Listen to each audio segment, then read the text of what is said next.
En este video vamos a trabajar con un interesante problema de distribución G.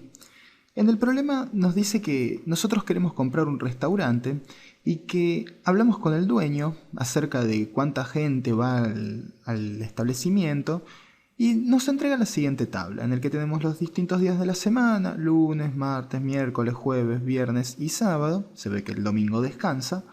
Y abajo, en una segunda fila, el valor esperado en porcentaje, es decir, del total de los comensales que acuden a este establecimiento en una semana, un porcentaje de cómo se distribuyen según los días. Así tenemos que el lunes va un 10%, el martes también un 10%, el miércoles nos dijo que va un 15%, 20% el jueves, el viernes va un 30% y el sábado el 15% restante. Pero esto a nosotros no nos satisface, entonces lo que hacemos es ir al establecimiento y observar cuántas personas realmente van a ese restaurante a comer. Entonces, vamos el lunes y el lunes vemos 30 personas. Vamos el martes y vemos 14 personas. El miércoles vemos 34, el jueves 45, el viernes 57 y el sábado vemos 20 personas. Por lo tanto, tenemos en esta tabla tenemos el valor que nos dijo el dueño del restaurante al que nosotros queremos comprarle, que se distribuyen de la forma que está acá en los porcentajes. Ahora, cuando nosotros vamos a hacer la observación, vemos otra distribución o una distribución, una muestra que nos entrega una distribución distinta. Entonces, lo que nosotros queremos averiguar es, a través de un test de hipótesis, si el dueño o si los datos entregados por el actual dueño del restaurante son correctos o si son falsos. Para eso vamos a tomar una hipótesis nula que nos diga que la distribución del dueño es correcta.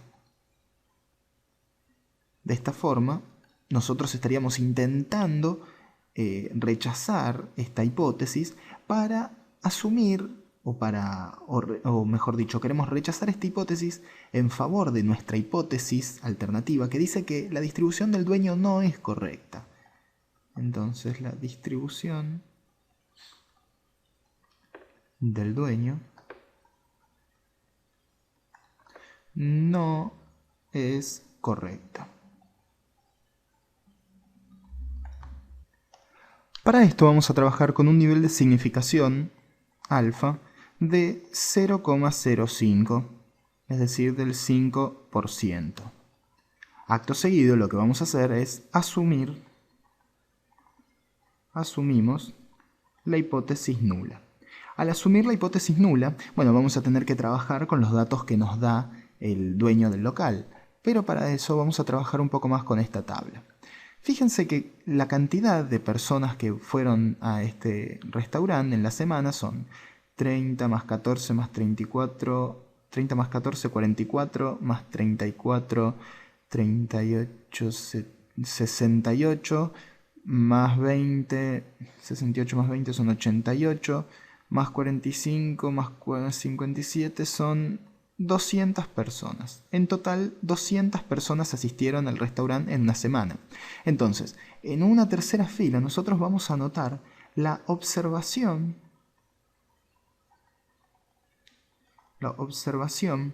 esperada,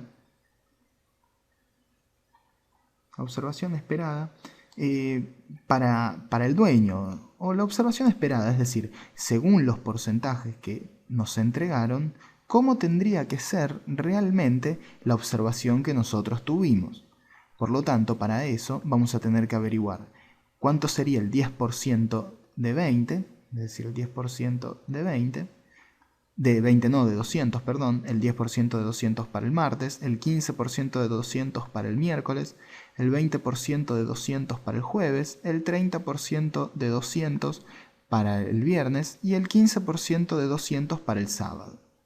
Entonces, vamos a tener que el 10% de 200 es 20, al igual que para el martes tenemos otro 20, el 15% de 200 es 30, el 20% de 200 es 40.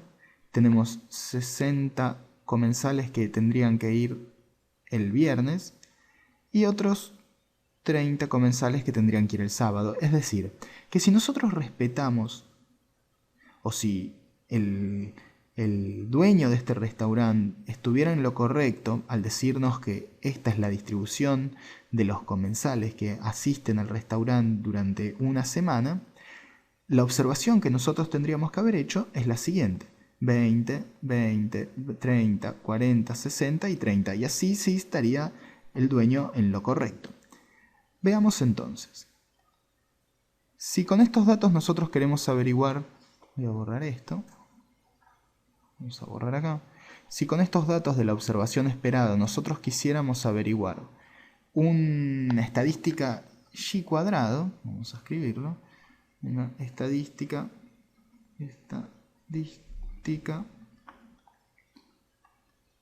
y cuadrado,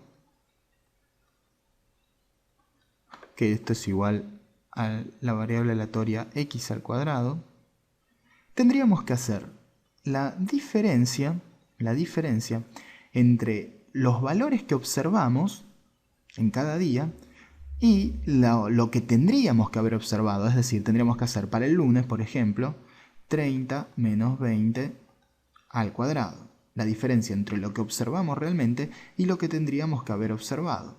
Por lo tanto, vamos a hacer eso. Tenemos que hacer 30 menos 20 al cuadrado.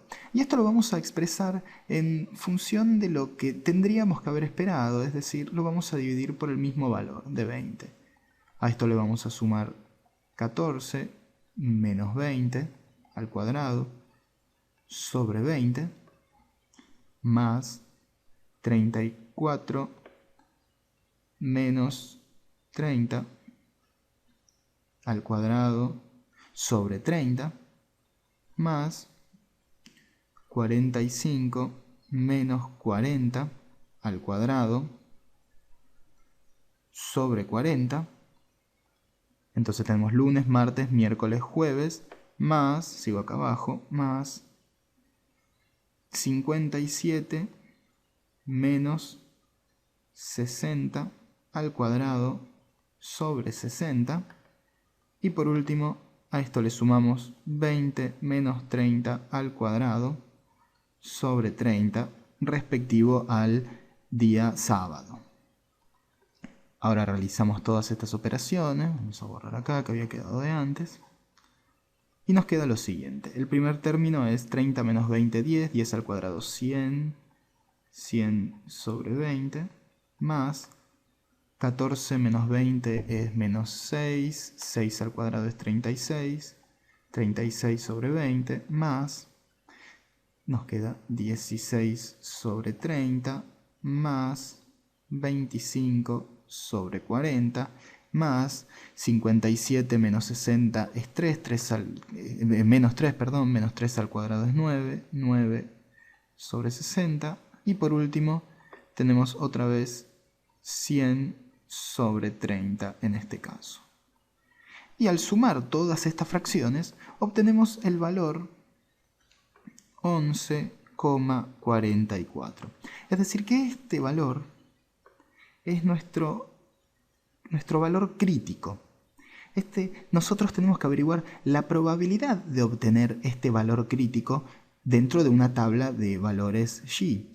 Entonces, para averiguar cuál es el porcentaje de este valor crítico, tendríamos que remitirnos a esa tabla que les menciono. Pero antes de ir a eso, si este valor tiene una probabilidad menor, es decir, si la probabilidad de conseguir 11,44, habiendo asumido la hipótesis nula, es menor al 5%, en ese caso rechazamos la hipótesis nula. Pero para eso vamos a tener que ver qué probabilidad o cuál es la probabilidad de conseguir un resultado tan extremo como este en la tabla de valores. Pero para eso, antes de recurrir a este valor, porque hay veces que hay valores que no aparecen en la tabla, nosotros como sabemos que tenemos un nivel del 5% o de 0,05, podríamos buscar cuál es el valor crítico, cuál es el valor crítico para este 0,05. Entonces, vamos a buscar esto y después les sigo explicando. Antes que nada, ¿cuál es nuestro K?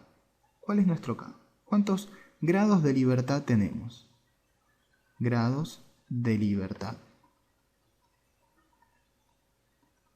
Bueno, esto es sencillo, averiguar los grados de libertad, ya que tenemos 6 días, o 6 columnas, 6 conjuntos de valores, y para eso tenemos que hacer n menos 1. n menos 1 sería 6 menos 1, entonces k es igual a 5. Tenemos 5 grados de libertad. Ahora bien, vamos a buscar el valor 0,05 para 5 grados de libertad. Vamos a buscar en la tabla. Acá tenemos las curvas de distribución. Fíjense, la curva correspondiente a nuestro trabajo sería esta, la que está marcada en este color púrpura, que la estoy remarcando en naranja. Pero bien, vamos a buscar entonces lo que vinimos a ver. 0,05 estamos ubicados por acá. Y tenemos que buscar para 5 grados de libertad. Es decir, estamos en 11,07. 11,07 es menor que nuestro valor crítico. Es decir, vamos a anotar eso acá abajo. 11,07 es menor que 11,44. Eso es seguro. Entonces, la probabilidad de conseguir 11,44 va a ser menor que la probabilidad de conseguir un 11,07. Esto es sencillo porque 11,44 es mucho más crítico que 11,07. Supongamos que tenemos la distribución siguiente. O sea, nosotros estamos acá. Esto llega hasta el 6, pero supongamos que sigue así hasta el 11. Acá va a estar el 12. Y acá está nuestro eje. Tenemos el eje que continúa. 11,07 está por acá. Es decir, que acá 11,07 con una probabilidad del 5%. Y 11,44 está por acá. Por lo tanto, 11,44 es mucho más crítico, es decir, tiene una probabilidad mucho menor de ocurrir. Como la probabilidad es menor, quiere decir que la probabilidad de 11,44 es menor al 5%. Y de esto podemos decir, finalmente, que rechazamos la hipótesis nula.